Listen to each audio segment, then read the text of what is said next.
hapon po mga karil. Magandang tanghali. Minsan po ay na-video ko na ito yung gamit na nabili ko. Ito po yung napakalaking ginhawa sa mga karpintero na gumagawa ng mga kesame o mga woodworks. Totoong napakaginhawa. Nasubukan ko na po siya kaya inulit ko. Ay papakita ko sa inyo kung paano siya naging efficient o magandang gamitin. Ito po ay nilalagyan lang ng bala, parang stapler o may bala siya na parang pako. Yan po siya. Yan po. Medyo mainit lang, pasensya na po. Ito po yung kanyang bala, yan. Yan po yung size ng bala niya.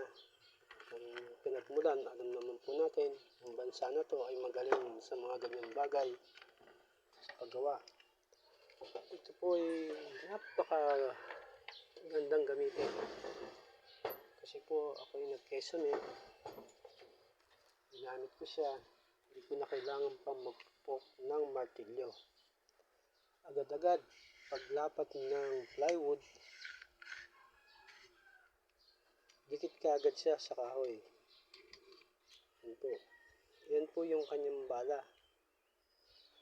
May sukat siya.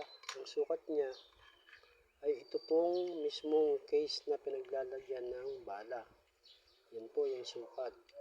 Bali, ang sukat niya ay ito po. F30 sa size ng bala. Yan po.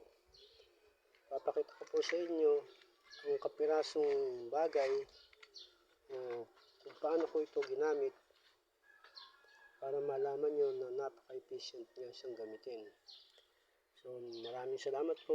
Sana'y maibigan nyo o sa mga kaibigan natin, karpintero, baka maisipan yung bumili ng ganito.